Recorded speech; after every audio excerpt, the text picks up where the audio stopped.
어제 우리는 시딤에서 이스라엘 백성들이 미디안 여인들과 음행을 저지른 사건 이후에 하나님께서 2차 출애굽하고 나서 두 번째로 인구 조사를 실시하게 하는 장면을 우리가 살펴보았었습니다. 자, 오늘 본문에는 그 인구 조사를 바탕으로 해서 가나안 땅을 분배하는 기준과 그리고 레위 자손의 인구 조사에 대한 결과가 나옵니다. 그리고 또 한 가지가 나오고 있는데 그것은 출애굽 1세대 중에서 여호수아와 갈렙을 제외하고는 아무도 가나안 땅에 들어가지 못하게 된다라는 사실이 오늘 본문에 나오고 있습니다. 먼저 가나안 땅에 대한 분배 기준을 우리가 살펴보자면 하나님께서 가나안 땅에 대해서 분배 기준을 하나님은 두 가지를 주십니다. 첫 번째는 우리 각 지파의 인구수예요. 우리 52절부터 54절까지 교독해 보겠습니다. 여호와께서 모세에게 말씀하여 이르시되 수가 많은 자에게는 기업을 많이 줄 것이요 수가 적은 자에게는 기업을 적게 줄 것이니 그들이 계수된 수대로 각기 기업을 주되. 자, 우리 53절을 보면 이 명수대로 땅을 나누어 주어라 그러셨어요. 이 명수라는 것은 그 앞에 나오는 인구조사 수대로라는 그런 뜻인 거예요. 인구조사한 수대로 땅을 나눠주라는 거예요. 수가 적은 그 지파에게는 땅을 조금 주고 수가 많은 기업에게는 땅을 많이 주라라고 그렇게 하나님께서 그 기준을 말씀해 주셨어요. 또 땅 분배의 두 번째 기준도 말씀해 주신 이번에는 땅의 위치, 이 지파들이 땅을 이제 분배받을 위치에 관한 기준도 하나님 주세요. 우리 55절 함께 읽겠습니다. 오직 그 땅을 제비 뽑아 나누어 그들의 조상 지파의 이름을 따라 얻게 할지니라. 그 땅의 크기는 그 인구조사 수를 바탕으로 해서 인구조사의 숫자가 많으면 많이 땅을 크게 갖고 적으면 적게 가지라 그랬는데 그러면 그 위치는 어떻게 할 것이냐 하는데 위치는 제비를 뽑아서 그 정하라는 것이죠. 성도 여러분, 하나님은 각 지파의 형편을 고려해서 땅 분배의 원칙을 정해 주셨어요. 자, 많으면 많이 받고 적으면 적게 받고 그 위치는 제비를 뽑게 하고. 자, 그러니까 어느 누구도 이의를 제기할 수 없는 것이죠. 제비 뽑기로 기업의 위치를 정하게 되면 누구도 불만을 제기할 수 없는 것입니다. 하나님의 방법으로 하나님의 뜻에 의해서 결정된 것이기에 또 누구도 이의를 제기할 수 없어요. 성도 여러분, 땅을 분배받는 것은 굉장히 예민한 문제입니다. 그런데 하나님은 분배함에 있어서 공평하고 공정한 방법으로 갈등이 없게 하셨어요. 자, 이 과정을 통해서 우리가 알 수 있는 것은 하나님께서 우리가 싸우거나 분열하거나 다투기를 원치 않으신다는 것이죠. 또 한 가지 또 알 수 있는 것은 하나님께서 형편을 고려해 주신다는 거예요. 많은 지파는 많이, 조금 지파는 적은 숫자는 적게. 하나님께서 그 형편과 처지를 고려하셔서 땅을 분배받게 하시는 거예요. 자, 성도 여러분, 하나님은요 우리의 형편을 다 알고 계십니다. 우리가 어떤 문제를 가지고 있는지, 또 어떤 일로 우리가 괴로워하고 있는지 그 형편을 이미 다 알고 계세요. 알고 계시고 그래서 우리가 하나님을 의뢰하기만 하면 하나님께서 그 모든 것을 다 채워 주실 수가 있으십니다.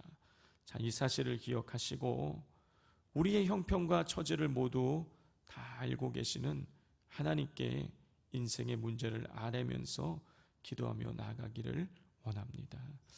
하나님은요, 기도 가운데에 반드시 응답해 주십니다.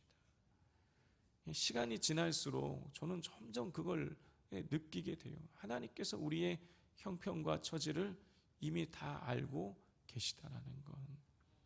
그러므로 우리 성도님들께서 우리가 우리의 형편과 처지를 아시는 하나님께 모든 것을 다 기도로 아뢰시며 나가시기를 바랍니다. 자, 이렇게 가나안 땅에 대한 분배 기준을 말씀하시고 난 이후에, 자, 이번에는 가나안 땅을 분배받지 못하는 레위 족속의 지파에 관한 언급이 나옵니다. 자, 이 야곱에게 12아들이 있었죠. 세 번째 아들이 레위예요. 자, 야곱의 세 번째 아들. 그 야곱의 12아들은 다 각 지파의 이 시조가 된 거죠. 자, 그런데 이미 몇 번 말씀드렸지만 레위 지파는 그 인구 계수에서 빠졌어요. 레위 지파가 빠졌는데 12지파가 됐어요. 이거 어떻게 된 이야기냐? 아니, 야곱이 12아들인데 12아들 중에 레위가 있으니까 그 레위가 빠지게 되면 11아들만 남게 되는데, 그럼 11지파인데 왜 자꾸 12지파라 그러냐? 이유가 있어요. 요셉의 아들이 2명이 있었죠. 에브라임과 므낫세. 이 요셉이 아버지 야곱을 애굽으로 데리고 왔을 때 그 아버지 야곱이 에브라임과 므낫세는 르우벤과 시므온처럼 내 것이 될 것이다 라고 이야기했어요. 그 얘기는 뭐냐면 에브라임과 므낫세를 아들 삼았다, 그런 뜻인 거예요. 그래서 요셉 레위 지파가 빠져서 11개 지파가 됐지만 요셉 지파가 2지파가 되므로 12지파가 된 거예요. 그리고 레위 지파는 이제 인구 조사를 해도 따로 계수하는 거예요. 레위 지파는 땅을 분배받지 못하는 그런 지파인 것이죠. 왜냐하면 다른 지파가 하나님께 바치는 그 11조를 비롯해서 여러 가지 그 속죄 제물들을 받아서 생활하게 했기 때문에 레위 지파는 따로 땅을 분배받지 않고 이 12지파에 흩어져서 살면서 다른 지파에게 하나님 말씀을 가르치고 그 지파가 제사를 하나님께 온전히 드릴 수 있도록 교육하고 양육하는 일을 감당했기 때문에 따로 땅을 분배받지 않았습니다. 자, 근데 오늘 본문 57절부터 62절에 보면 레위 지파에 관한 이야기가 나와요. 레위에게는 아들이 3명이 있었어요. 게르손, 고핫, 무라리. 게르손, 고핫, 무라리. 자, 이 게르손, 고핫, 무라리가 이제 레위 지파의 큰 줄기가 되는 것입니다. 그래서 이 광야에서 성막을 중심으로 동서남북으로 진을 칠 때에도요, 이 성막 주변에는 게르손, 고핫, 동서남북에 게르손, 고핫, 무라리, 그리고 남은 한쪽에는 모세와 아론의 집안이 진을 쳤어요. 그래서 동서남북을 했어요. 그러니까 게르손, 고핫, 무라리가 이 레위 지파의 아주 큰 줄기가 되는 것입니다. 자, 그런데 오늘 본문에 보면 이 레위 지파 중에서 이 하나님의 질서를 무시했던 고라와 나답과 아비후에 대한 특별한 언급이 나오는 것을 우리가 보게 됩니다. 자, 고라에 대해서는, 레위 지파 고라에 관해서는 우리 어제 수요 예배 때 우리가 또 특별히 나누었었죠. 고라는 어떤 일을 한 것입니까? 고라는 자기는 이 레위 지파예요. 그런데 제사장이 되고 싶었던 것이죠.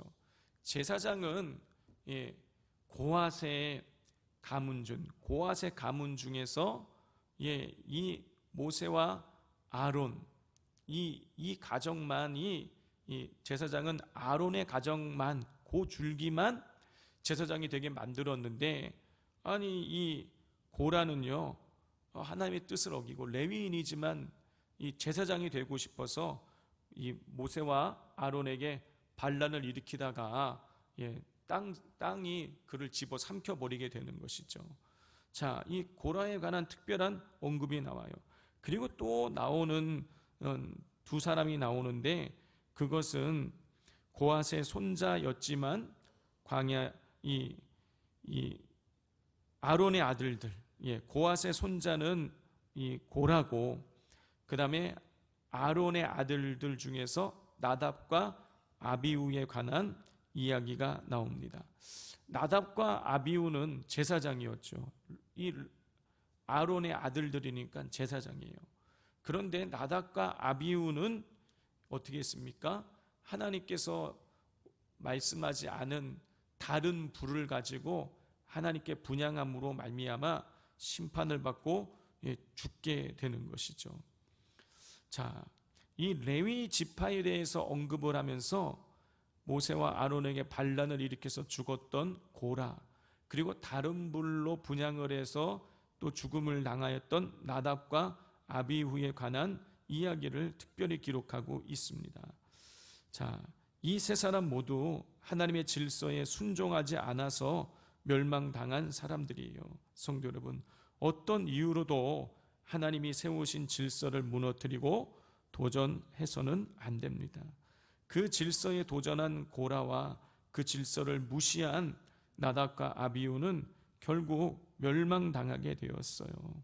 이들이 하나님의 말씀을 따라 순종했다면 거룩한 직무를 담당하는 일꾼들로 한평생 살아갔을 것인데 그러지 못하게 된 것이죠. 그러므로 우리는 하나님께서 세우신 질서, 즉 이 성경 말씀에 따라서 우리 철저하게 성경 말씀에 순종하며 살아갈 수 있어야 하겠습니다. 자, 마지막으로 63절부터 65절의 말씀을 우리 한번 교독해 보겠습니다. 이는 모세와 제사장 엘르아살이 계수한 자라. 그들이 여리고 맞은편 요단가 모압 평지에서 이스라엘 자손을 계수한 중에는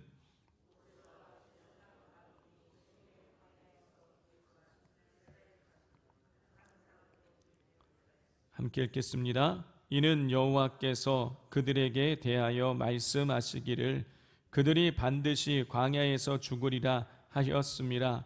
이러므로 여분네의 아들 갈렙과 눈의 아들 여호수아 외에는 한 사람도 남지 아니하였더라. 자, 민수기 26장 앞부분에는 레위 지파를 제외한 12지파의 인구조사가 나오고, 그 다음엔 또 레위 지파에 대한 인구조사가 나왔어요.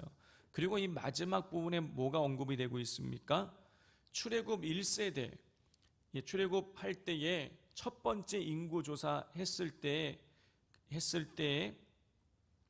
그리고 인구조사 했을 때 살아 있었던 사람들 중에서는 여분네 이 아들 갈렙과 여호수아 외에는 아무도 2차 인구조사 때에 살아남은 사람이 없다라는 거예요. 1차 인구조사 때 살아남은 1차 인구조사 때나 2차 인구조사 때나 둘 다 살아남아 있는 사람은 여호수아와 갈렙밖에 없다라는 것입니다. 출애굽 1세대 중에서는. 자, 이건 뭘 말하는 것입니까? 믿음을 온전히 지킨 자만이 가나안 땅에 들어갈 수 있다라는 것입니다. 믿음이 없으면은요, 우리가 하나님 나라 들어갈 수 없는 것이에요. 히브리서 11장 6절을 보면 믿음이 없이는 하나님을 기쁘시게 할 수 없다고 했어요. 하나님이 우리에게 관심을 갖고 보시는 것은 우리가 부자냐, 가난하냐, 많이 배웠냐, 조금 배웠냐, 뭐 어떤 업적을 세웠냐, 안 세웠냐, 이걸 보시는 게 아니에요. 오직 믿음 한 가지 보시는 것입니다. 그러므로 우리 좌로나 우로나 치우치지 말고 견고하게 하나님만을 의지하면서 올곧게 믿음의 길을 따라 걸어 나가실 수 있기를 바랍니다.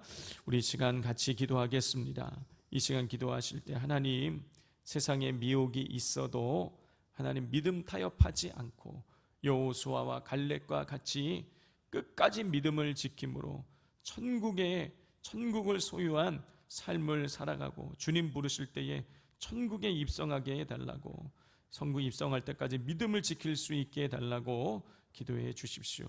또 고라와 나답과 아비후처럼 하나님의 질서에 어긋남으로 멸망당하는 일이 없도록 하나님 주신 질서를 따라서 하나님 말씀대로 순종하며 살아가게 해달라고 기도해 주시고, 또 우리의 형편과 처지를 모두 아시는 하나님 앞에 우리의 문제를 이 시간 아뢰면서 기도하기를 원합니다. 또 이 시간 기도하실 때 우리 황유송 집사님 정말 많이 좋아지셨습니다. 제가 신방 갔을 때에 정말 이 몇 날 며칠 동안 열이 떨어지지 않고 또 이 염증 수치와 간 수치가 떨어지지 않아서 고생을 많이 하고 계셨었는데, 가서 제가 도착하기 한 2시간 전에 극적으로 열이 떨어지고 염증 수치가 다 떨어졌다고, 그렇게 우리 성도님들의 기도가 느껴진다고 하시면서 너무너무 기뻐하셨습니다. 이제 스텐트 우리 또 삽입하는 수술을 해야 되는데, 그 스텐트 삽입하는 수술이 굉장히 민감한 위치에 있어서 어렵다고 합니다. 그거를 또 근데 2번, 3번 건들게 되면 거기 또 염증이 생겨서 또 열이 오르게 된다고 하는데, 이 스텐트 삽입하는 이 시술이 하나님 한 번에 잘 삽입이 돼서 우리 건강한 모습으로 돌아오실 수 있게 해달라고 기도에 특별히 해 주시기를 바랍니다. 이 시간 우리 주여 삼창하고 기도하겠습니다.